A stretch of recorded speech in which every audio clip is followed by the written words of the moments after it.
राम राम मंडळी. रांची झारखंड येथे नुकत्याच पार पडलेल्या 23 वर्षाखालील राष्ट्रीय अजिंक्यपद कुस्ती स्पर्धेत महाराष्ट्रातील कोल्हापूरच्या मुरगुड गावाने पुन्हा एकदा आपला ठसा उमटवला आहे.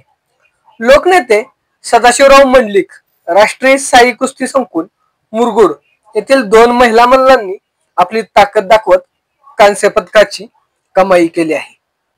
या 2 मल्ल म्हणजे अपेक्षा विठ्ठल पाटील आणि अमृता शशिकांत पुजारी.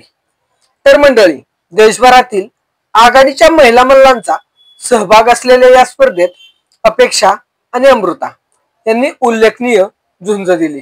उत्तर प्रदेश, राजस्थान, दिल्ली, मध्य प्रदेश आणि कर्नाटक यासारख्या राज्यातील दिग्गज खेळाडूंवर मात करत त्यांनी पदक मिळवले.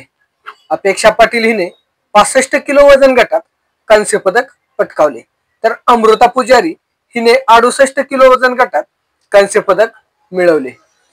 ही पदके जिंकताना त्यांनी केवळ शारीरिक ताकदच नव्हे तर तांत्रिक कौशल्य, शिस्त आणि मानसिक तयारीचे उत्तम दर्शन घडवले.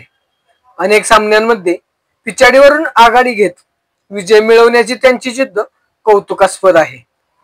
या कांस्य पदकांमुळे दोन्ही खेळाडूंच्या वाटचालीत एक नवा अध्याय सुरू झाला आहे. पुढील महिन्यात होणाऱ्या 23 वर्षाखालील जागतिक कुस्ती अजिंक्यपद स्पर्धेसाठीच्या निवड चाचणीत त्यांना सहभाग होण्याची संधी मिळाली आहे. त्याचबरोबर भारतीय संघाच्या सराव शिबिरासाठीही त्यांची निवड झाली आहे. त्यामुळे त्यांच्या आंतरराष्ट्रीय कारकिर्दीची वाट खुली झाली आहे. या यशामागे लोकनेते सदाशिवराव मंडलिक राष्ट्रीय साई कुस्ती संकुलाची मोठी भूमिका आहे.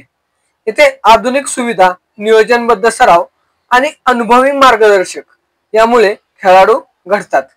अपेक्षा आणि अमृता या दोघी NIS कुस्ती कोच दादा लवटे सरांच्या मार्गदर्शनाखाली सराव करीत आहेत. त्यांच्या तांत्रिक प्रशिक्षणामुळे आणि योग्य दिशादर्शनामुळे या मुली राष्ट्रीय स्तरावर पोहोचल्या आहेत. पूर्वी कुस्ती म्हटलं की पुरुषांचाच खेळ अशी समजूत होती, पण आता महिला खेळाडू मैदानात उतरून देशासाठी पदके जिंकत आहेत. अपेक्षा आणि अमृता यांच्या कामगिरीने हे सिद्ध केले की मुलीही मेहनत, शिस्त आणि आत्मविश्वासाच्या जोरावर मोठमोठ्या मंचावर झळकू शकतात. त्यांचे यश ग्रामीण भागातील असंख्य मुलींसाठी प्रेरणादायी ठरणार आहे. तर मंडळी, अपेक्षा पाटील आणि अमृता पुजारी यांनी मिळवलेले कांस्य पदक हे फक्त त्यांच्या वैयक्तिक यशाची कहाणी नाही, तर महाराष्ट्राच्या कुस्ती परंपरेला दिलेला मान आहे. या दोन्ही खेळाडूंना आंतरराष्ट्रीय स्तरावर मोठे यश मिळो हीच सर्वांची अपेक्षा आहे. हार्दिक अभिनंदन आणि उज्ज्वल भविष्यासाठी दोघींनाही मनपूर्वक शुभेच्छा. धन्यवाद.